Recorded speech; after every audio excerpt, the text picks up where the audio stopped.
பிரகலாதன் நமக்கெல்லாம் அழகா எடுத்து காட்டக்கூடிய அந்த 9 விதமான பக்தி என்ன அப்படின்னா, ஸ்ரவணம், அதாவது கேட்பது. உன்னுடைய சரணமே கதி அப்படின்னு நாம் சரணாகதி புகுந்து செலுத்தக்கூடிய பக்தி தான் ஆத்ம நிவேதனம் அப்படின்னு சொல்லக்கூடிய பக்தி.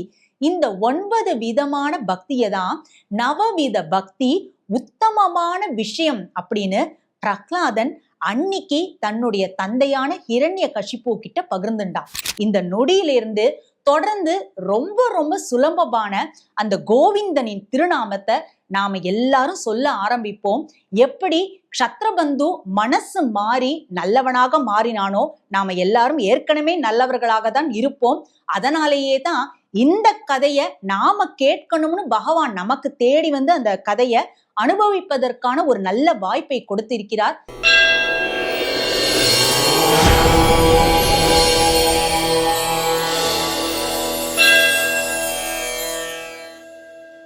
ஸ்ரீமதே ராமானுஜாய நமஹா. தெய்வத்தமிழ் டிவி நேயர்கள் அனைவருக்கும் இனிய வணக்கம். ஹிரண்யகசிபு தன்னுடைய மகனான பிரகலாதனிடம் நிறைய கேள்விகளை கேட்டுட்டே இருந்தான் அப்படின்றத நாம அந்த பிரகலாதனோட சரித்திரத்தை படிக்கும் பொழுது நாம தெரிஞ்சுட்டு இருப்போம். அதுல ஹிரண்யகசிபு பிரகலாதன் கிட்ட ஒரு முக்கியமான கேள்வி கேட்டான். என்ன அப்படின்னா, பிரகலாதா, உன்னை நான் இத்தனை மாதங்களாக குருகுல வாசத்துக்காக அனுப்பினேனே, அந்த இடத்திலேயே நீ கத்துண்ட விஷயங்கள்ல உத்தமமான விஷயம் எது அப்படின்னு சொல்லு அப்படின்னு ஹிரண்யகசிபு கேட்ட பொழுது அவனுடைய மகனான பிரகலாதன் ரொம்ப அழகான ஒரு விஷயத்த சொல்றத ஸ்ரீமத் பாகவதம் நமக்கு காட்டி கொடுக்கிறது. அது என்ன அப்படின்னா, அப்பா, நான் கத்துண்டதுலேயே மிகவும் உத்தமமான விஷயம் என்ன தெரியுமா? அது நவவித பக்தி, அதாவது 9 வகையான பக்தி. நாம நினைச்சுக்கிறோம் நாம இதெல்லாம் பண்ணினா அது பக்தியா ஆயிடுமா அப்படின்னு பல சமயம் நினைச்சுக்கிறோம் இல்லையா?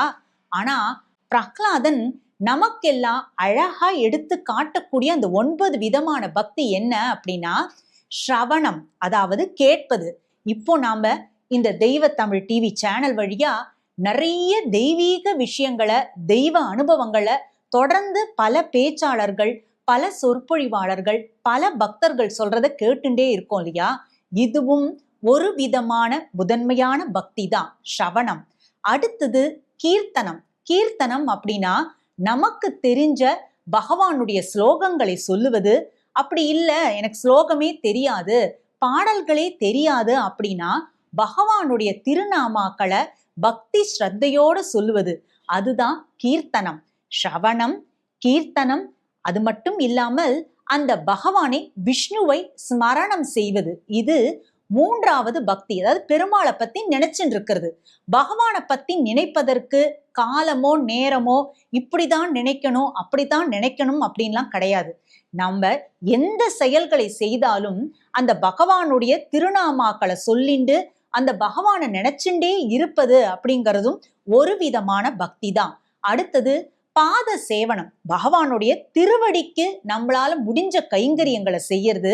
அப்படி இல்லை அப்படின்னா பகவானுடைய திருவடி தொண்டர்களாக இருக்கக்கூடிய பக்தர்களுக்கு நம்மளால முடிஞ்ச சேவைகளை, கைங்கரியங்களை செய்வது, இதுவும் ஒரு விதமான பக்தி. அடுத்தது பகவானுக்கு திருவடிக்கு நாம செய்யக்கூடிய அர்ச்சனம், நல்ல மலர்களை கொண்டு அந்த பகவானின் திருவடியில சமர்ப்பிப்பது அப்படிங்கிறதும் ஒரு விதமான பக்தி. தாஸ்யம், பகவானுக்கு தொண்டனாக இருப்பது, பகவானின் தொண்டனுக்கு தொண்டனாக இருப்பது. அடுத்தது சக்கியம். சக்கியம்னா பெருமாளோடவே நட்பு பாராட்டுவது, இறைவனோடவே நட்பு கொள்வது. நமக்கு ஏதோ ஒரு கஷ்டம் வருது, இல்ல சந்தோஷம் வருதுன்னா நாம முதல்ல அதை யார்கிட்ட பகிர்ந்துக்கணும்னு துடிக்கிறோம் அப்படின்னா நாம பொதுவா நம்மளுடைய உறவினர்கள் கிட்ட அல்லது நண்பர்கள் கிட்ட பகிர்ந்துக்கணும்னு நினைச்சுப்போம். அதையும் தாண்டி இந்த துக்கமோ சந்தோஷமோ பகவானே இது நீ எனக்கு கொடுத்த பரிசு அப்படின்னு சக்கிய பாவத்தோட பகவானிடம் நாம் பகிர்ந்து கொண்டு செய்யக்கூடிய பக்தி தான் சக்கிய பக்தி அப்படின்ட்டு சொல்லுவோம். அடுத்தது ஆத்ம நிவேதனம். இதெல்லாம் தாண்டி பகவானே உன்னுடைய சரணத்தை விட்டால் எனக்கு வேறு கதி கிடையாது, உன்னுடைய சரணமே கதி அப்படின்னு நாம் சரணாகதி புகுந்து செலுத்தக்கூடிய பக்தி தான் ஆத்ம நிவேதனம் அப்படின்னு சொல்லக்கூடிய பக்தி. இந்த 9 விதமான பக்தியை தான் நவவித பக்தி உத்தமமான விஷயம் அப்படின்னு பிரகலாதன் அன்னைக்கு தன்னுடைய தந்தையான ஹிரண்யகசிபு கிட்ட பகிர்ந்துட்டான். அது இன்னி வரைக்கும் கூட பார்த்தோம் அப்படின்னா நமக்கும் அது ரொம்ப பயன்படக்கூடிய வகையில இருக்கக்கூடிய அந்த பக்தி நெறிமுறை வழியா தான் இருக்கு இல்லையா? இதுல ஸ்ரவண பக்தி, கீர்த்தன பக்தி, ஸ்மரண பக்தி அப்படின்னு எடுத்துட்டோம்னா, இதுல கீர்த்தன பக்தின்னு சொல்றோம் இல்லையா? இந்த கலியுகத்துல வேற ஒண்ணுமே செய்ய வேண்டாம், பகவானின் திருநாமாக்களை நம்ம சொல்லிண்டே இருந்தாலே போதும். அந்த திருநாமாவே நம்மை பகவானின் திருவடிக்கும் திருவருளுக்கும் கொண்டு போய் சென்றுவிடும் அப்படின்றத நம்மளுடைய பெரியவர்கள் நிறைய தரம் நமக்கு சொல்லி காமிச்சிருக்காங்க. அவங்க முன் உதாரணமாகவும் வாழ்ந்தும் இருக்கிறார்கள். புராணத்துல பார்த்தோம் அப்படின்னா இந்த திருநாமாவை சரியாக என்னால் சொல்ல முடியறதோ இல்லையோ, இந்த திருநாமாவின் பெருமை எனக்கு தெரியறதோ இல்லையோ, ஆனா எனக்கு யாரோ இந்த திருநாமாவை சொல்லிட்டாங்க, அதனாலேயே நான் சொல்லிக்கொண்டு இருக்கிறேன் அப்படின்னு சொல்லி பகவானின் திருவடியை அடைந்தவர்கள் ஏராளம். அதில் ஒருத்தர் யார் அப்படின்னா க்ஷத்ரபந்து அப்படின்னு சொல்லக்கூடிய ஒரு அரசன். அவன் க்ஷத்ரிய குல அரசனாக இருந்தான். ஆனா இந்த க்ஷத்ரபந்து என்ன அப்படின்னா ஒரு நன்மை கூட செய்யாதவனாக இருந்தானாம்.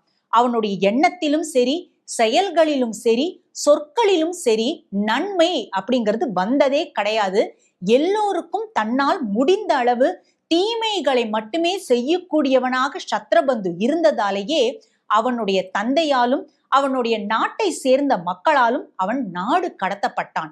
நீ போய் காட்டுல வாழ்ந்துக்கோ க்ஷத்ரபந்து, நீ செய்யக்கூடிய கொடுமைகளை எங்களால தாங்க முடியலன்ட்டு அவ அப்பாவும் அந்த ஊர் மக்களும் சொல்லிவிட காட்டுல போய் தன்னுடைய வாழ்க்கையை மாற்றி அமைத்து கொண்டான் க்ஷத்ரபந்து. மாற்றி அமைத்து கொண்டான் அப்படின்னா கெட்டவன் நல்லவனா மாறிட்டான்னு அர்த்தம் இல்ல. காட்டுல போய் அங்க இருக்கக்கூடிய மிருகங்களை அடிச்சு கொன்னு சாப்பிட்றதையும், அந்த காட்டு வழியாக போகக்கூடிய மனிதர்களை துன்புறுத்தி அவர்களை கொன்று சாப்பிடுவதையும் மட்டுமே தன்னுடைய வேலையாக காலை மாலை இரவுன்னு 3 வேலைகளிலும் செய்து கொண்டிருந்தான் க்ஷத்ரபந்து. ஒரு நாள் என்ன ஆச்சு அப்படின்னாக்க, அந்த காட்டு பகுதியில க்ஷத்ரபந்து எந்த இடத்துல இருந்தானோ அந்த காட்டு பகுதிக்கு கோவிந்த நாமத்தை மட்டுமே சதா மனதிற்குள் ஜபித்து கொண்டு இருக்கக்கூடிய பரமசிரேஷ்டரான ஒரு முனிவர் வந்தார். அந்த முனிவர் ரொம்ப தூரம் நடந்து பயணப்பட்டு வந்தார். அந்த காட்டு பகுதியில எங்கேயாவது நமக்கு தாகம் தீர்ப்பதற்காக தண்ணி இருக்காதா, குளம் இருக்காதா அப்படின்னு பார்த்துட்டே வந்த முனிவரின் கண்ல ஒரு குளம் பட அந்த குளத்துல இறங்கி அவர் தண்ணி அருந்தினார். தண்ணி அருந்தி முடிச்சதுமே அந்த குளத்துல இருந்த சேத்துக்குள்ள அவருடைய காலும் மாட்டின்றது. உடனே அப்பவும் அவர் கத்தல, யாராவது வந்து என்னை காப்பாத்துங்களேன், என்னுடைய கால் மாட்டின்றதேன்னு கத்தாம எப்பொழுதும் போல தான் எப்பொழுதும் செய்யக்கூடிய கோவிந்த நாமத்தை ஜபித்து கொண்டே இருந்தார். அந்த கோவிந்த நாமமே என்ன பண்ணித்து அப்படின்னா க்ஷத்ரபந்துவின் பார்வையில் இந்த முனிவர் படும் அவஸ்தையை காட்டி கொடுத்தது. அது வரைக்கும் யாருக்குமே எந்த விதத்திலுமே நன்மையே செய்யாத க்ஷத்ரபந்து ஒரு முனிவர் இவ்வளவு கஷ்டப்பட்டு இருக்காரே, இப்படி சேர்ல மாட்டின் இருக்காரேங்கிறத கண்கூடா பார்த்தா அவனுக்குள்ள ஒரு சின்ன ஒரு நல்ல எண்ணம் துளிர் விட்டது. எப்படியாவது இந்த முனிவரை காப்பாத்தணும்னு ஓடி வந்தான் க்ஷத்ரபந்து. இருக்கிற செடி கொடி கொம்பு எல்லாத்தையும் நீட்டி அந்த முனிவரை காப்பாத்தியும் விட்டுட்டான். இன்னும் முனிவருக்கு ரொம்ப சந்தோஷமா போயிடுது. காப்பாத்தினது மட்டும் அல்லாமல் முனிவரை பார்த்ததுமே அவருக்கு ஏதாவது சாப்பிட கொடுக்கணும் அப்படின்னு அங்க இருந்த அந்த நிறைய காய்கறி செடிகள் பழங்கள் செடிகள்லாம் அந்த காட்டுல இருந்தது. நல்ல நல்ல பழம் கொடுக்கக்கூடிய செடிகள்ல இருந்து பழங்களை எல்லாம் பறிச்சுன்னு வந்து முனிவருக்கு கொடுத்தான் க்ஷத்ரபந்து. உடனே முனிவர் சொன்னார், உன்னை பார்த்தாலே ரொம்ப நல்லவனா தெரியறப்பா, நீ ரொம்ப நல்லவனா இருக்க, எனக்கு நீ இவ்வளவு உதவி புரிஞ்சிருக்க இல்லையா, உனக்கு நான் ஏதாவது திரும்பவும் உதவி பண்ணணும்னு தோன்றது, உனக்கு என்ன வேணும்னு கேளுன்னு முனிவர் சொன்ன போது க்ஷத்ரபந்து சொன்னானா, ஐயா இது வரைக்கும் என்னோட வாழ்நாள்ல நான் யாருக்குமே எந்த விதமான நன்மையும் பண்ணினது கிடையாது. ஆனா என்னமோ தெரியல, உங்களை பார்த்ததும் உங்களை காப்பாத்தினா பரவாயில்லன்னு தோணித்து காப்பாத்தினேன். நீங்க எனக்கு உதவி பண்ணணும்னா ஒரே ஒரு விஷயம்தான் பண்ணணும். என்னுடைய மனசு மாறுறதுக்குள்ள இந்த இடத்த விட்டு நீங்க கிளம்பிடுங்க. நீங்க கிளம்பல அப்படின்னா எனக்கு நீங்கள் இரையாகி விடுவீர்கள்னு சத்ரபந்து சொன்னதும் அந்த முனிவர் சிரிச்சுண்டே சொன்னாராம், அப்படிலாம் இல்லப்பா, ஏதாவது எனக்கு உனக்கு பண்ணணும்னு தோன்றது. சரி, நீ எதுவுமே நீ எனக்காக நீ கேட்டுக்கல, உனக்கு இது வேணும் அது வேணும்னு நீ கேட்கல. ஆனாலும் எனக்காக நீ ஒண்ணு செய். இது எனக்கு நீ செஞ்ச உதவியாவே இருக்கட்டும். அது என்ன தெரியுமா? இனிமேல் நீ எந்த மாதிரியான தீய செயல்களை செஞ்சுட்டே இருக்க அப்படின்னாலும் கோவிந்தா அப்படின்ற அந்த திருநாமத்தை மட்டுமே சொல்லிண்டு எல்லா செயல்களையும் நீ செய் அப்படின்னு அந்த முனிவர் சொன்னார். உடனே சத்ரபந்து என்னது கோவிந்தாவா அப்படின்னு கேட்டான். ஆஹா, கோவிந்தனுடைய திருநாமம் உன்னுடைய நாக்குல வந்துருத்தே.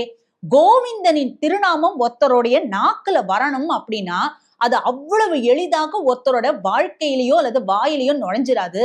ஏதோ ஒரு பூர்வ புண்ணியம் பண்ணியிருந்தா மட்டுமே தான் அந்த கோவிந்தனின் ஸ்மரணை என்பதும் கோவிந்தனின் திருநாமம் என்பதும் ஒருத்தருடைய வாக்கிலையும் வாழ்க்கையிலையும் தானாகவே நுழையும். அப்படி கோவிந்தன் திருநாமமே உனக்குள்ள நுழைஞ்சிருக்கு, அதனால கோவிந்தன் கோவிந்தா கோவிந்தான்னு சொல்லிண்டேன் எல்லாம் பண்ணு அப்படின்னு முனிவர் சொல்லிட்டு கிளம்பிட்டார். உடனே சரி ஏதோ சொல்லிட்டாரேன்னு சொல்லிட்டு அடுத்த நிமிஷமே ஒரு மானை பார்த்தான், மானை கொன்னா. அப்ப கூட கோவிந்தா கோவிந்தா கோவிந்தான்னு சொல்லிண்டே மானை கொன்னா.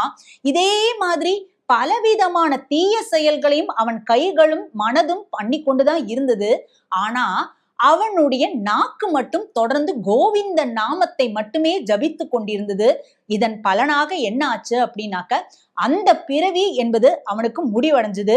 பிறவி முடிவடையறதுக்குள்ளேயே அந்த கோவிந்த நாமம் அவனை என்ன பண்ணித்து அப்படின்னா, இந்த தீய செயல்களை நாம இனிமே செய்யறத குறைச்சுக்கணும் அப்படின்னு அவன் மனது மாறி கொஞ்சம் கொஞ்சமாக தான் செய்யக்கூடிய தீய செயல்களை எல்லாம் நிறுத்தி மனித வதத்தையும், அதாவது மிருகத்தெல்லாம் அந்த வதச்சு சாப்பிட்டு இருந்தா இல்லையா, அதெல்லாமும் நிறுத்தி காய்கனிகளை மட்டுமே உண்ண ஆரம்பித்தான். கோவிந்த நாமத்தை ஜபித்து கொண்டு கோவிந்த நாமத்தை ஸ்மரித்து கொண்டே உயிர் பிரிந்தது சத்ரபந்துக்கு. கோவிந்த நாமத்தை சொல்லியே உயிர் பிரிந்ததால் அடுத்த ஜென்மால நல்ல குலத்துல நல்ல ஒரு விஷ்ணு பக்தனாகவே பிறந்தான் சத்ரபந்து. அந்த ஜென்மாவிலையும் அந்த கோவிந்த திருநாமத்தை சொல்லிண்டே இருந்தான். பலவிதமான தான தர்மங்களை பண்ணினா, பல கோயில்களுக்கு திருப்பணிகளை பண்ணினா. இதெல்லாம் பண்ணிட்டே இருந்தாலும் கூடவே அவனுடைய அந்த ஜென்ம தொடர்புன்னு சொல்லுவோம் இல்லையா, பூர்வ ஜென்ம தொடர்பு மாதிரி கோவிந்த நாமம் அவனை தொட்டுக்கொண்டே இருந்தது. அவனை சுத்தி அவன் என்ன கேட்டான் அப்படின்னாக்க கோவிந்தன் திருநாமத்தையே கேட்டுக்கொண்டிருந்தான். அப்படி கோவிந்தன் திருநாமத்தையே சொல்லி சொல்லி சொல்லியே சத்ரபந்து அடுத்த பிறவியிலே நல்ல கதியே அடைஞ்சான். இந்த ஒரு கதை நமக்கு சொல்லி கொடுக்கக்கூடிய விஷயம் என்ன அப்படின்னா, பிரகலாதன் நமக்கு சொன்ன மாதிரி ஸ்ரவண பக்தி, கீர்த்தன பக்தி, ஸ்மரண பக்தி அப்படிங்கிற மாதிரி நாம பகவானுடைய திருநாமத்தை சொல்லணும் அப்படின்னா அதற்கு இப்படி இப்படிலாம் தான் இருக்கணும், இந்த நியமங்கள்லாம் தான் செஞ்சு சொல்லிதான் நாம பகவானுடைய திருநாமத்தை சொல்லணும் அப்படின்றது கிடையவே கிடையாது. இன்னிலிருந்து இந்த நொடியிலிருந்து இந்த கதையை நாம எல்லாரும் சேர்ந்து அனுபவிச்சுட்டு இருக்கோம் அப்படின்னா இந்த நொடியிலிருந்து தொடர்ந்து ரொம்ப ரொம்ப சுலபமான அந்த கோவிந்தனின் திருநாமத்தை நாம எல்லாரும் சொல்ல ஆரம்பிப்போம். எப்படி சத்ரபந்து மனசு மாறி நல்லவனாக மாறினானோ நாம எல்லாரும் ஏற்கனவே நல்லவர்களாக தான் இருப்போம். அதனாலேயே தான் இந்த கதையை நாம கேட்கணும்னு பகவான் நமக்கு தேடி வந்து அந்த கதையை அனுபவிப்பதற்கான ஒரு நல்ல வாய்ப்பை கொடுத்திருக்கிறார். அந்த பகவானின் திருவருளில் நாம் நனைவதற்கும் பகவானின் திருவடியில் அவனுடைய திருவருள் என்பது நம்மை விட்டு பிரியாமல் இருப்பதற்கும் அந்த கோவிந்த நாமமே நமக்கு காப்பாக நம்மை காக்கும் என்கிற நம்பிக்கையோடு விடைபெறுகிறேன். மீண்டும் அடுத்த எபிசோட்ல நாம சந்திப்போம். ஸ்ரீமதே ராமானுஜாய நமஹா. ஸ்ரீமதே ராமானுஜாய நமஹா. நன்றி, வணக்கம்.